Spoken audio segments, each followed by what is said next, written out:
আসসালামু আলাইকুম সুপ্রিয় শিক্ষার্থীবৃন্দ, আশা করি আপনারা সবাই ভালো আছেন।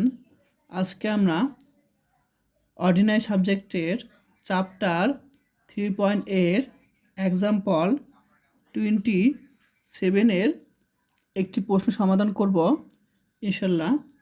প্রশ্নটি হলো cos inverse dy/dx equal to x plus y আমাদের সমাধান করতে বলেছে।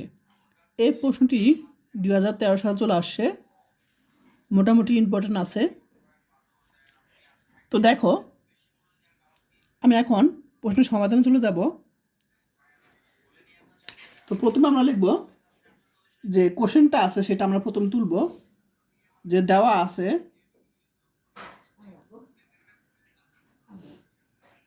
কি cos inverse dy/dx equal to x plus Y.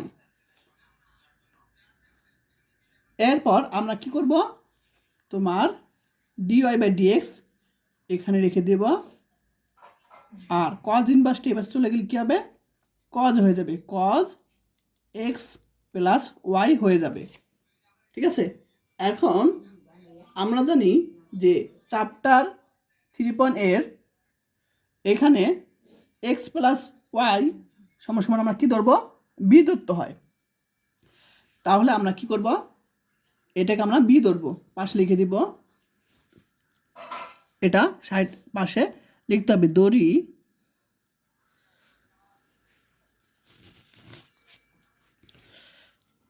X plus y equal to v ধরবো। এখন আমরা এটাকে ওই পক্ষে কি করব, অন্তরীকরণ করব। আচ্ছা, এটার অন্তরীকরণ দরকার নেই, যেহেতু আমাদের x plus y equal to v ধরবো, তাহলে আমরা ওয়াইয়ের মান এখান থেকে কী পাবো, ওয়াইয়ের মান এখান থেকে আমরা পাবো তোমার বি মাইনাস এক্স পাবো। ঠিক আছে, তাহলে আমরা এখানে ওয়াইয়ের মানটা বসে দিব। ঠিক আছে, তাহলে আমরা এখানে ওয়াইয়ের মান কত, v minus x equal to cos, এটাকে আমরা কী ধরছি, বি ধরেছি। আশা করি সবাই বুঝতে পেরেছ। এখন আমরা অন্তরীকরণ করব। দেখো এখানে কিন্তু এক্স বি এগুলো হলো ধ্রুবক, সরি এগুলো চলক, তাহলে চলককে আমরা কি এখানে রেখে দিব dv/dx। ঠিক আছে, এগুলো কিন্তু চলক, x y z u v ডাব্লিউ এগুলো হলো তোমার চলক। আর মাইনাস, এখন এক্সকে এক্সের সাপেক্ষে যদি অন্তরীকরণ করি 1 পাবো ইকুয়াল টু, এখানে পাবো কজ বি পাবো। আশা করি সবাই বুঝতে পেরেছ। আচ্ছা, এখন db/dx আমরা এটা কি করবো, এই পাশে নিয়ে আসবো, তাহলে আমরা কী পাবো, 1 প্লাস কজ বি পাবো। আশা করি সবাই বুঝতে পেরেছ। আচ্ছা, এখন এখানে দেখো ডিবি আছে, আর এখানে আমরা কি আছে, বি অংশ আছে, তাহলে আমরা কি করবো, এটা এ পাশে নিয়ে আসবো, তাহলে 1 প্লাস কজ বি, তাহলে ডিএক্সটা এই পাশে নিয়ে আসবো। এখন একটা সূত্র আছে, তোমরা জানো হয়তো, সূত্রটা হলো 1 প্লাস কজ এক্স, এটা সূত্র হলো 2 কজ স্কোয়ার, এটা যা আছে তার অর্ধেক, অর্থাৎ x/2, এখানে একটা এক্স, তাহলে তার অর্ধেক কি 1/2 এক্স হবে। আবার সাপোজ মনে করো এখানে 2x, তাহলে কী হবে, এখানে শুধু একটা এক্স হবে। এটা সূত্র। ঠিক আছে, এটা পাশে লিখে দিতে পারো। ঠিক আছে, এইভাবে যেহেতু এটা লিখে দিতে পারো, সূত্র না লিখলেও সমস্যা নাই, অন্যরা বুঝবে। তাহলে আমরা এটার পরিবর্তে আমরা কি লিখতে পারি, এই সূত্র অনুসারে ডিবি, তাহলে আমরা 1 প্লাস কজ এক্স, এক্সের পরিবর্তে এখানে বি আছে, তাহলে আমরা কি লিখবো, 2 কজ স্কোয়ার বি/2 লিখতে পারি ডিএক্স। আশা করি সবাই বুঝতে পেরেছ। আচ্ছা, এখন এখানে 1/2 আছে দেখো, তাহলে 1/2 বাড়ি রাখলাম। এখন 1/cos এর সূত্র কি, 1/cos এর সূত্র আমরা জানি ত্রিকোণমিতিকের সেক এটা জানি, স্কোয়ার আছে, স্কোয়ার বি বাই টু আমরা জানি, আর এখানে ডিবি। আশা করি সবাই বুঝতে পেরেছ, এটা ডিএক্স। ঠিক আছে, এখন আমরা উভয় পক্ষে ইন্টিগ্রেশন করব। ঠিক আছে, ইন্টিগ্রেশন আমরা করব। আচ্ছা, তো আমরা এখানে ধ্রুবক কি আছে 1/2, সেটা বাইরে রাখলাম। তো integration sec square v by two dv, এটা আমি ইন্টিগ্রেশন করব। আচ্ছা, এখন আমরা কি জানি সূত্র? আমরা দেখো একটা সূত্র জানি। তো কী সূত্র? সেক স্কোয়ার এম এক্স, এটাকে যদি আমি ইন্টিগ্রেশন করি তাহলে আমরা কী পাবো? 10 mx, আর নিচে এম হবে, তাই না? তাহলে আমরা সেই সূত্র অনুসারে যদি আমরা কাজ করি, 1/2 তো যা আছে তাই, তাহলে উপরে কী হবে?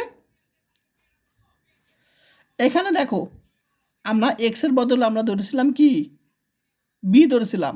এখানে আমরা এক্সের পরিবর্তে আমরা বি ধরেছিলাম, তাহলে এই বিটা হলো তোমার এক্স। এখন এম বলছে, তাহলে এমটা মানে কি? তাহলে কি 1/2, এই এম হলো 1/2। ঠিক আছে, তাহলে এম এক্স, তাহলে এক্স মানে বি ধরছি, তাহলে এমটা হলো 1/2 গুণাকার আছে। তাহলে আমরা এখানে কি লিখতে পারি? b/2। এখন এম কি 1/2 ধরছিলাম, দেখো 1/2 কিন্তু এম এক্স, এক্স যদি আমরা বি ধরি তাহলে এম 1/2 হবে, আর নিচে কী হবে? এম হবে, অর্থাৎ 1/2 হবে। এই যে নিচে এম হবে। আচ্ছা, এখন এটাকে যদি আমরা ইন্টিগ্রেশন করি, আমরা জানি যে সবাই তো ইন্টিগ্রেশন পড়ে আসছো ফার্স্ট ইয়ারে, এটা বোঝানো তেমন কিছু নাই। তাহলে ডিএক্স এখানে ধ্রুবক আছে 1, তাহলে 1 মনে করো এখানে সাপোজ 2 আছে। ঠিক আছে, মানে 2, তাহলে 2 এর সাথে আমরা এটা গুণ করলেই হয়ে যাবে ইন্টিগ্রেশন। আবার মনে করো এখানে 1 আছে, 1 এর সাথে এটা গুণ করলে হয়ে যাবে তোমার কি? ইন্টিগ্রেশন। অর্থাৎ ধ্রুবকের সাথে এটা গুণ করলেই আমার ইন্টিগ্রেশন হয়ে যাবে। তাহলে ধ্রুবক কি 1 আছে, 1 এর সাথে এটা গুণ করলে এক্স হবে, আর সমাকলন ধ্রুবক সি দিব আমরা এখানে। আচ্ছা, এটা আমরা উল্টে দিতে পারি, 1/2, 2/1, 10 b/2, x plus two, x plus C. এখন কাটাকাটি করে 10 b/2 থাকবে, এক্স প্লাস সি থাকবে। এখন আমরা বি কী ধরছিলাম দেখো তো? এক্স প্লাস ওয়াই ধরেছিলাম, জাস্ট বসিয়ে দিব, তাহলে আমাদের সমাধান হয়ে যাবে। এক্স প্লাস ওয়াই ধরছিলাম 2, এক্স প্লাস সি, এটি তোমার কি সমাধান, অ্যান্সার। আশা করি সবাই বুঝতে পেরেছ। তোমরা বুঝতে পেরেছো কি না তা আমাকে কমেন্ট করে জানাও। আর যারা কোর্স করতে চাও তোমরা 01406486940 এই হোয়াটসঅ্যাপে আমাকে মেসেজ দিবে। কোর্স ফি 360 টাকা, এবং 5টা কোর্স একসাথে 1499 টাকা 5টা, আর একটা 360 টাকা। আজকাল সে পর্যন্তই, সবাই ভালো থাকবেন, আল্লাহ হাফেজ।